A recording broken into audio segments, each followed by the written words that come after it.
बार भगवान विष्णु ने लक्ष्मी जी से कहा, लोगों में कितनी भक्ति बढ़ गई है। सब लोग नारायण नारायण का जाप करते हैं। लक्ष्मी जी ने कहा, ये सब आपको पाने के लिए नहीं, मुझे पाने के लिए ऐसा करते हैं। ये सुनकर भगवान विष्णु बोले, अगर लोग तुम्हें पाने के लिए ऐसा करते तो वो नारायण नारायण की जगह लक्ष्मी लक्ष्मी का जाप करते। तो माता लक्ष्मी ने कहा, अगर विश्वास न हो तो क्यों ना हम लोगों की परीक्षा लेते हैं। फिर भगवान विष्णु एक गांव में एक ब्राह्मण का रूप लेकर गए और एक घर का दरवाजा खटखटाया। घर से एक सेठ बाहर आया और बोला, भाई क्या काम है। तो भगवान बोले, तुम्हारे नगर में मैं भगवान की कथा कीर्तन करना चाहता हूँ। फिर सेठ बोला, ठीक है महाराज, जब तक कथा होगी आप मेरे ही घर में रहना। गांव के कुछ लोग इकट्ठे हो गए और सब तैयारी करने लगे। पहले दिन बहुत कम लोग आए। अब स्वयं भगवान ही कथा करने आए थे तो दूसरे और तीसरे दिन लोगों की भीड़ हो गई। भगवान भी ये देखकर बहुत खुश हो गए कि लोगों में कितनी भक्ति बढ़ गई है। लक्ष्मी माता ने सोचा, क्यों ना चलकर देखा जाए।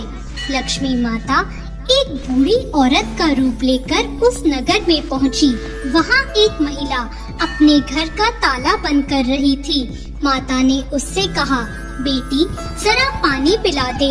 वो महिला बोली, माता मुझे प्रवचन में जाना है।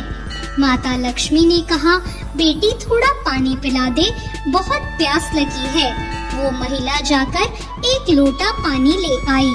माता ने पानी पिया और लोटा वापस लौटाया तो वह सोने का हो गया। यह देखकर महिला अचंभित हो गई। उसने सोचा, स्टील का लोटा सोने का कैसे हो गया? यह तो चमत्कारी माता जी हैं। अब वो महिला हाथ जोड़कर कहने लगी, माता जी आपको तो भूख भी लगी होगी, खाना खा लीजिए। उसने सोचा, खाना खाएंगी तो थाली कटोरी चम्मच गिलास सब सोने के हो जाएंगे। माता लक्ष्मी बोली, तुम जाओ बेटी, तुम्हारा प्रवचन सुनने का समय हो रहा है।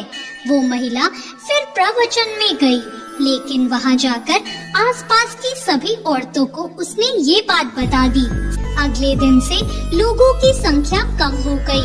भगवान ने पूछा, लोगों की संख्या कम कैसे हो रही है? किसी ने कहा, एक चमत्कारी माताजी आई हैं। वो जिसके घर दूध पीती है गिलास सोने का हो जाता है, थाली में रोटी सब्जी खाती है तो थाली सोने की हो जाती है। इसलिए लोग प्रवचन में नहीं आते। भगवान नारायण समझ गए कि लक्ष्मी जी का आगमन हो चुका है। ये बात सुनते ही जिन सेठ जी ने कथा का आयोजन किया था वो भी उठ के वहाँ से खिसक गए और माता लक्ष्मी के पास पहुंचकर बोले, मैं तो भगवान की कथा का आयोजन कर रहा था और आपने मेरे ही घर को छोड़ दिया। माता लक्ष्मी बोली, तुम्हारे घर तो मैं सबसे पहले आने वाली थी, लेकिन तुमने अपने घर में जिस कथा कहने वाले को ठहराया है, तुम उसे यहाँ से जाने को कहोगे तभी मैं यहाँ आ सकती हूँ।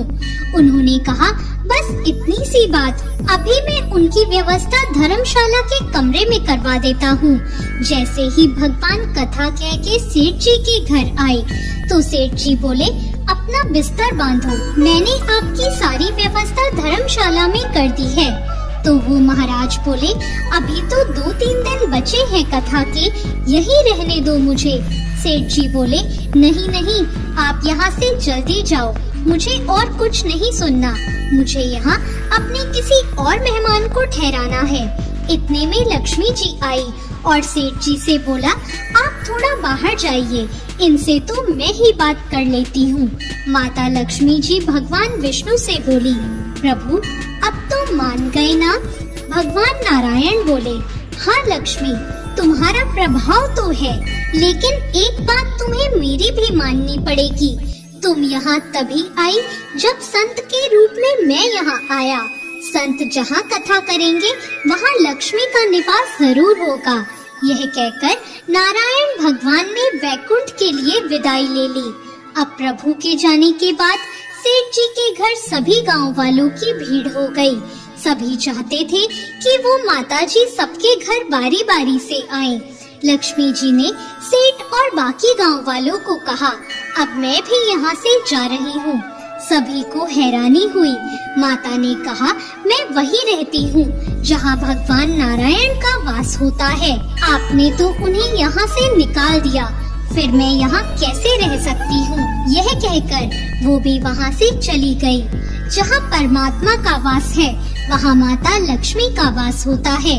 केवल माता लक्ष्मी के पीछे भागने वालों को कभी माया नहीं मिलती।